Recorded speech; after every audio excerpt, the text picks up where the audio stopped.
Details, screenshots, and trailers and clips for Final Fantasy VII Rebirth are finally out. This game is the second installment of the 3 games that are coming out for the retelling of Final Fantasy VII for the Sony PlayStation.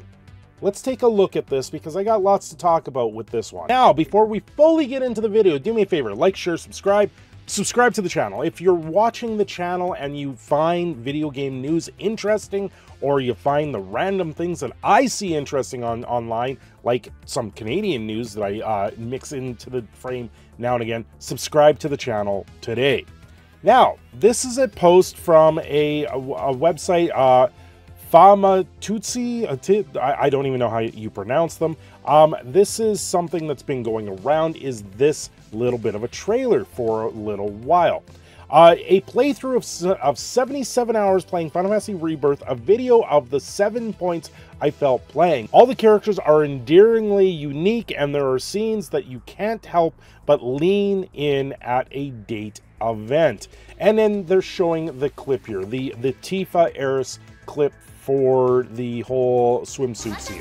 This thing is everywhere right now. Everyone is commenting on this. Everyone is talking about this. And you know, they're talking more like how Tifa is showing it all in this sense. And same with Eris, right? You know, it actually looks like a swimming resort, and that was the whole point of it, right? It actually looks really good, and you can see everyone there. You see Barrett in his sailor outfit because they had just taken a boat, and this is where they are. Now it's like they're on vacation, and that was the whole point of that part of the game, was they felt like they were on a vacation when they weren't really on a vacation. You know, they've done all new sort of music in the background there too, but there's nothing really that's crazily outstanding here, and it's very neat to see that they've brought back actual women into the game. You know, in the last one there was fears that Tifa was covered up a little bit more. They had made a lot of changes to her character, and there's even talk out there that the original producers of the game weren't happy with the telling of the game. Well, back when the game was done, the game was unfinished. There's a lot of very bugged areas of the game where things just don't work properly. You can go into the debug menu and you can see there's a lot of unfinished things that were in the original game. And now we have the new version of Final Fantasy VII. But the one thing that I'm really struggling with this game is that it's being done in three separate releases. And now we're already spanning 2 consoles. I don't even know if this is coming out on the PS4. I don't even know if the PS4 can actually run this. They did eventually bring this out on PC. It would be nice that it all comes out on PC at this point, and just, you know, instead of it being exclusively for the PS5, the next rendition of this is going to be very close to the PS6, and you're probably going to see, once the PS6 comes out, you're going to see the 3-box set come out on the PS6 with updated graphics. You know that's going to come down the line. Now for their article, a playthrough of playing Final Fantasy VII Rebirth for 77 hours. We deliver the 7 points we felt along with the video, a date events he can't help but to lean forward. Now, I have to say this is translated from Japanese to English using Google Chrome, so things might be a little bit off. The work on the second work of the remake project of Final Fantasy VII, and Cloud leaves the Mako City Midgar and sets foot for the vast land, and in the process of traveling to various world areas. Not only a deep main story, but also a variety show.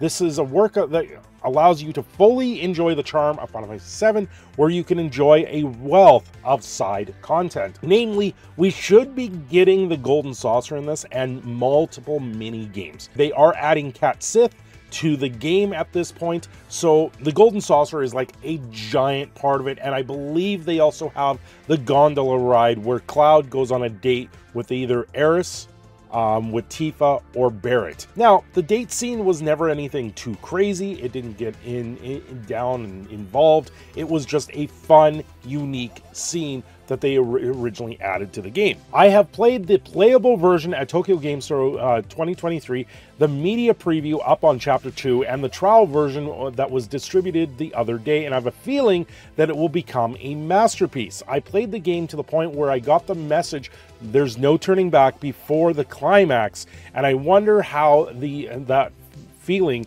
changed. Let me narrow down the 7 points. So, if you've played the original, of course there's a big spoiler here. The end of Disc 2, or the climax of the game, the really big reveal of it was what happens with Aerith at the end of that particular quest line. Playtime is 77 hours. I am writing this manuscript in the time named after 7. So, 77 hours with 7 points. All lucky 7s is what they're going for here. So the world is not just beautiful and wide. Exquisite layout makes you want to explore. So you can see they've got screenshots here from the game. It looks really cool. The airship that you do get here from the ceremony that you got to go through. You've got the map. The world map looks really good in that sense. They also show some exploratory stuff here with Yuffie. Right? How she's swinging from the rafters. So they're kind of showing the uniqueness, what they're adding in here. And this video goes on to show a little bit more where she's using her weapon as a tool to get around in cliffs and caves and all this other stuff. What's wrong with being stupid? Keep an eye on Aerith, Tifa, and other characters as well. Each character has their own uniqueness to it, and that's what the difference is going to be here. You actually get a sense that each one has their own relationship with each other from all of this, and that was something that you had in the original game too. It looks like you have a whole outfit changing clothes while you're on vacation. That's kind of cool. And then you have, of course, some romantic interest in the game, and this was something that was original in the original game. They do touch on a point here where Sephiroth shows up at some point, because I believe they were chasing him. Furthermore, that Sephiroth is also smart, although it's still a good Sephiroth moment. The scene where he says a gentle good night to the player, to Cloud to be exact, is quite destructive. So it's like Sephiroth has his own relationship with Cloud. They always did.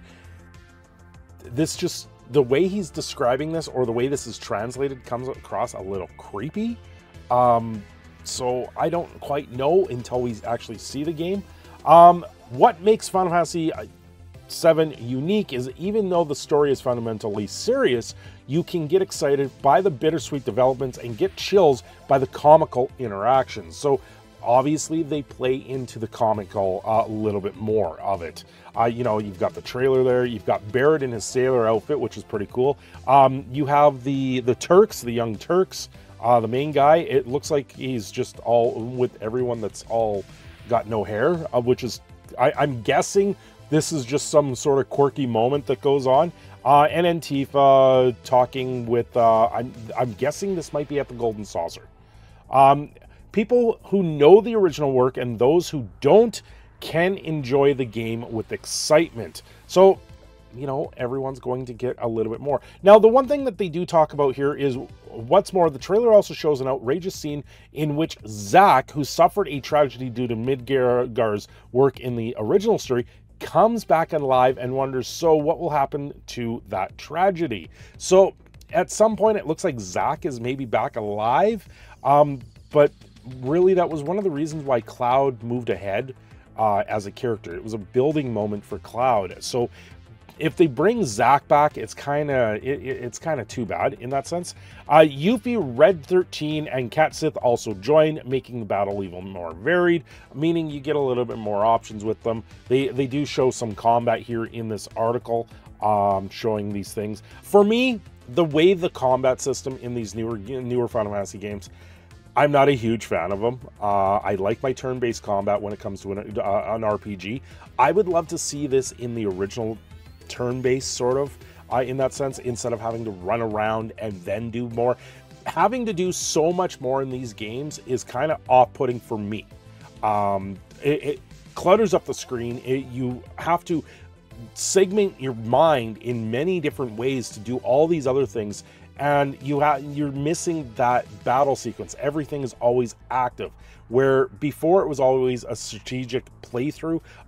This is why Final Fantasy Tactics is probably one of the better games that I've ever enjoyed in my life. You have the full chess feel, the full strategic feel of the game. But I haven't really been a fan of these. I do have Final Fantasy VII, the first one, on the PS4, and that is another issue that I have with it. I never really got into it too far because I don't play a lot on the PS4 anymore. I mostly do everything on my PC. I haven't sunk another however much more into buying this for the PC. But then there's also the other side of this. I like to play games now here on the channel. I live stream every Friday, Saturday night, and because of that, this is one of those games that gets censored if you're trying to live stream it. They don't want this stuff out there. They don't want you to live stream your playthrough, and that is a Sony Square Enix thing going on right now. I believe it was some of the other content creators, the ending of the first disc got completely blurred out and you weren't allowed to live stream it, and then channels were also getting strikes over it. So this doesn't have any appeal to me to try and play this game because I can't enjoy this with everyone around the channel. It's another one of those games that I have to sit there and go, it's great, it looks good, but I don't have 70 hours in a week or 70 hours to sink into a game just to create a review video, and that's part of the reason why we're talking about it here. The abundance of mini games. So you know, there's mini games. This was another mini game at the where you get the airship eventually and all this other stuff. It's kind of neat in that sense. It looks good. It looks really, like, the game looks amazing. Now they've added the card game from it, which was something else that was in Final Fantasy VIII and Final Fantasy IX. Because I didn't get to play too much of Final Fantasy VII, I never got to the point that the card game was in there.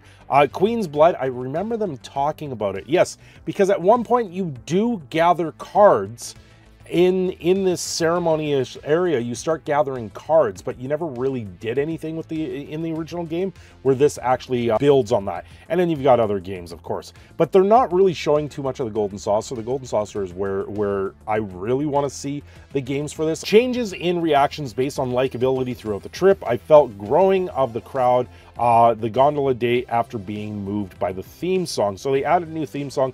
They don't add it here in the video. The video is a very strange video where they just show a couple interactions with Cloud, with Tifa and Eris. So there isn't a huge amount there. There are many complicated characters and interesting characters in the side content. This is there such a thing? There's also quests like this, as well as the event cutscenes such as quests. These side contents will also feature many unique characters that appeared in Final Fantasy VII Remake. The game looks overly good. Ultimately, it's probably one I'm not going to get to play because I don't get to play this on the channel. I don't get to do this as live streaming with everyone. It looks amazing. If I had all the time in the world, this would be a game I would be diving into and playing a crap ton of. I just don't have that. Anyway, I'm your proud Canadian Phoenix Cindershadow. This video has gone on long enough. Don't forget to like and subscribe. I will see you again very soon.